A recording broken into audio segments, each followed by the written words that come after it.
Hey everybody, this is Pastor Sam Rambo again with Thoughts from a Pastor podcast with Amazing Grace Church in Charles City. You can see that our setup changed, and it's pretty exciting. I'm actually back in the church building, so this is going to be a pretty good treat for you guys. Hopefully, well, I guess not hopefully. I guess we'll just see where we're going to be at week to week. Again, I apologize. This is a little bit late in posting the video and making it. Was pretty busy this week with a couple new things happening in my life, and just different work stuff and different family stuff going on. But it's nice that there's a saying that's better late than never. So a few weeks ago, we started a new series called "Who is Jesus?" And we're trying to answer that question by bringing up different topics. So last week we talked about baptism.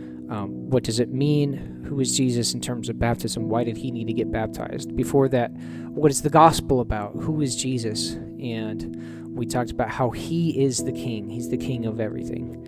So we started to answer different questions. And today we're talking about God's promises. Who is Jesus? Jesus is the promise keeper. So the reason why we're preaching on this is actually because a woman from our church named Brandy, she asked me a few weeks ago talking about what are God's promises, what are his promises to his people, and why should they affect us. And kind of pondering that, I've been kind of going back and forth on when to do it, and this week just felt right. Last couple of weeks we had different things going on. I just didn't feel like the timing was right. But this week, I feel like it's time to talk about God's promises and what they mean. So what are God's promises? We'll get more into the specific promises tomorrow for the sermon. But tonight we're going to focus on the question of why should we be concerned with God's promises? And this is a pretty tricky question to answer in a lot of ways. Number one, we live in a society today and in a culture today where talk is extremely cheap. Promises are made regularly, and there's not much commitment or backlash when you break promises. A lot of people get hurt by not others keeping their word. And, it's just kind of everywhere in our society. The divorce rates are really high. Breakup rates are really high. You can see people getting hurt in relational ways. You can see people like in California, the average, for like the top 3 employers in California, you got like Google, like Amazon, Apple, places like that. The average work time or work tenure is 2 years because people are always waiting for the next thing, but they make a promise for more than 2 years. They have contracts, but they're willing to break them, and other companies are willing to buy out those contracts because they want new workers. But people very easily break their promises in today's culture. And it's interesting because if you look back in history, this isn't the case. Promises were a huge thing. And if you think about technology today, it kind of gives you an instant access to be able to say whatever you want. And we tend to make promises because we want people to love us. And one of the ways we think people will love us is because we want to do things for them. So we will make promises very quickly to get a response that we want and to be able to get to a different spot in life that we want to. So we're willing to break those promises, though, when it's convenient, when there's a new thing that comes up, or it's too hard, or whatever. With technology and being able to hide behind a telephone or being able to hide behind a keyboard or touchscreen, what we see is people are making promises very regularly and very quickly. You can see people will come up and they'll say, I make a promise that I'll love you forever. And then a couple months go by, and then they meet somebody else, and then they break that promise to that person. They say, oh, sorry, I guess it wasn't forever. And the cycle continues. And if you think about before technology, before the telegraph even, the fastest form of communication was a guy on a horse with a usually handwritten letter. So, if you're going a long distance, that might be a few weeks before a message gets to the party it needs to get to. So you have to, and if you're writing it down by hand, you have to make it legible You have to be very concise. You don't want to write a book to somebody, right? You want to be very concise. You want to be very clear, because you're not going to be able to have a face-to-face conversation if you're doing it over letter. So you got to have all these factors in mind and put a lot of thought into what you're writing, to what you're saying. And if you're making a promise to somebody, you got to know that you're gonna keep it. And this was a huge issue for a lot of points in history. People would make alliances and then not keep them because of the distance.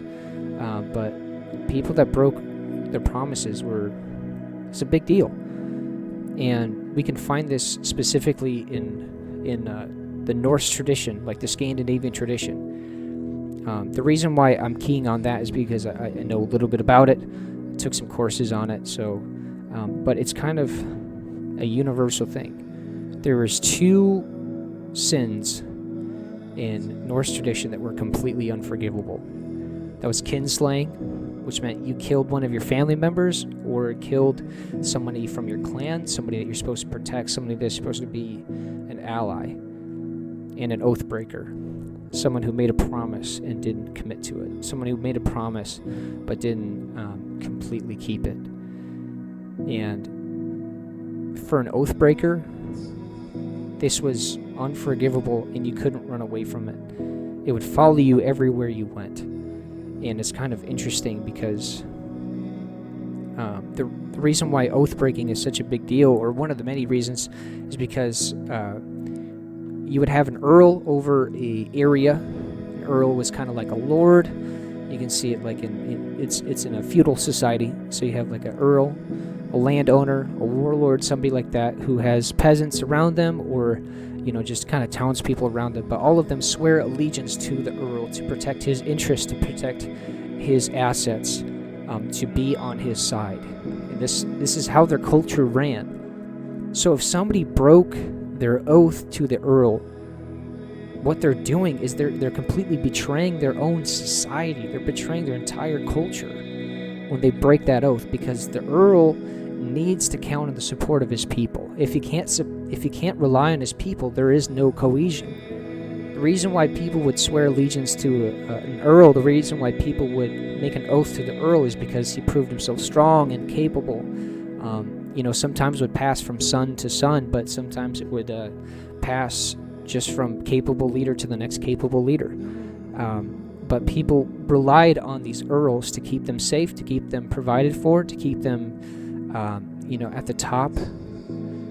But if you broke that promise, if you broke that oath, it was a huge deal, and it would actually disrupt their entire way of living. And it goes even deeper, because there's like a standing oath to protect and provide for your family, to continue to see the provision for your family. And sometimes people would break that. They wouldn't, like, if you had a lazy father or a lazy mother, they were looked at as with disdain because they're breaking an oath to their family. And if the reputation of the family gets destroyed or harmed, there was in a lot of cases, people would make an oath to take back that reputation, to avenge the people that did them wrong. Right? There's this feeling of honor, but it was attached to their words. And if you weren't able to keep it, you were looked at as weak. You looked at as a sellout. You looked at as with a lot of disdain. How could you trust somebody if they can't keep their oath and their word? Because their word was completely connected to their reputation. And walking away from the Norse mythology, the Norse tradition, and looking at it from a biblical context and looking at it from a spiritual side of it, this goes deeper. Because God makes promises to man. God makes promises to people. And this is where it gets kind of tricky.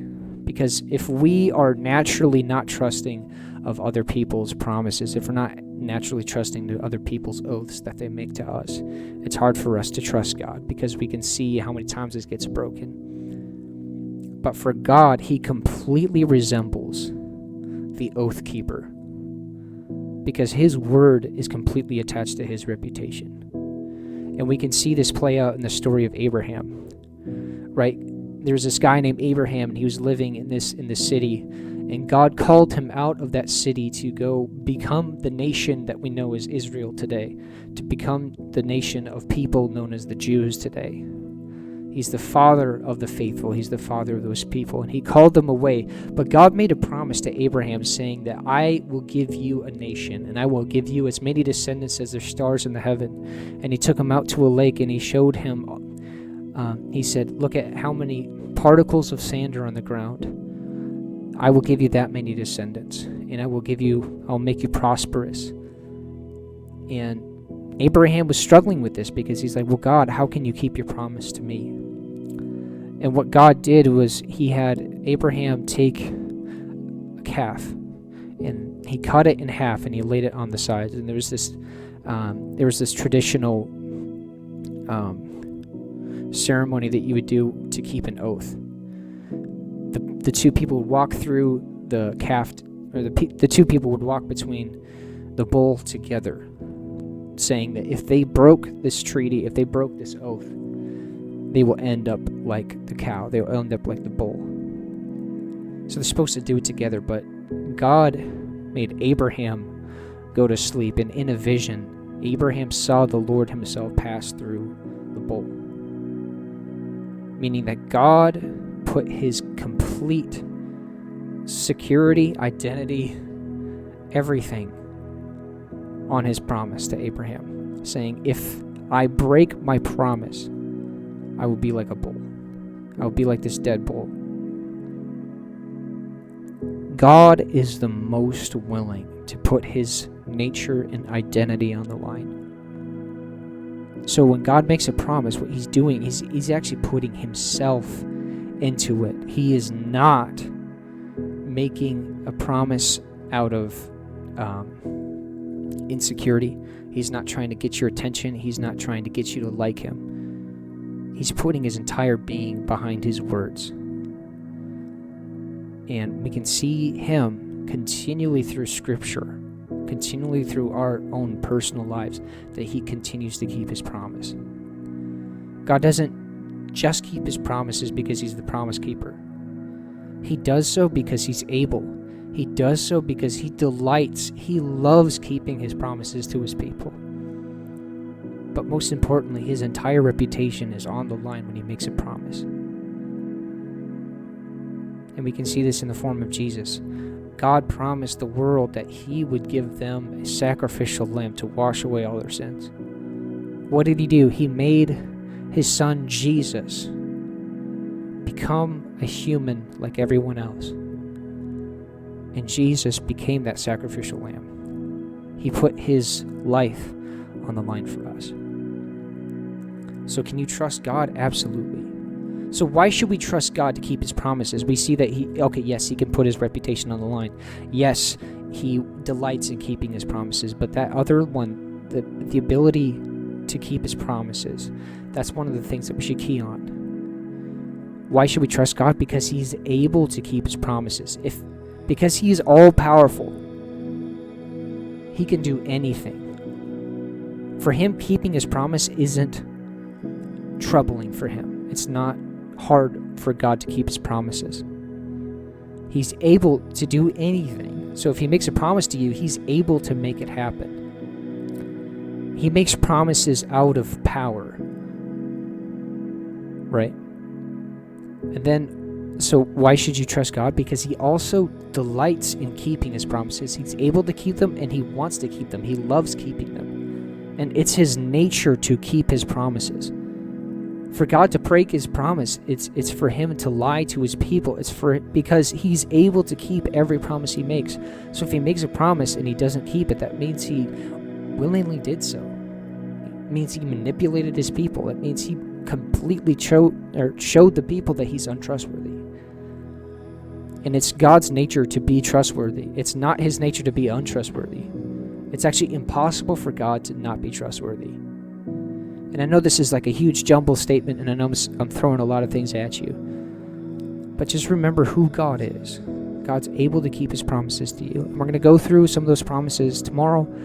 So please hang out with us at 10 a.m. We're going to be back at church, and we're going to have our worship. And if you want to stay around and you want to hang out with us after service, that would be awesome. If you guys are still scared to come into church, maybe you're wondering what our policy through COVID is, we have a come at your own risk policy. Masks are not required. We do encourage everybody to wash your hands and use our hand sanitizer that we provide. But if you're still scared to be coming to a public place with people, stay at home. We have our live stream available. If you're watching this video on Facebook, we'll put our link to the YouTube page, and we go YouTube live around 10:30 or something like that, so you can just hear the sermon. We don't stream the worship for two reasons. One, because we don't own the music that we sing, so we can't. It just is tricky doing that online. And then number two, we don't really have the capability of making it sound good online with the live stream, so we're just doing the sermon. So around 10:30, 10:20, something like that, we go live, and you can hear me preach on Sunday, hear more of God's promises. But if you are just listening tonight, thank you guys for hopping on. Make sure that you like and subscribe, and make sure that you share this video to people that you think need to hear this message. And if you're already going to church, make sure you invite people to come. There's no use in us being a church if nobody comes. But we don't want you to just attend. We want you to join our church and be a part of the mission for God. Thank you guys so much. Have a good night. Come to church tomorrow. Let's live for God.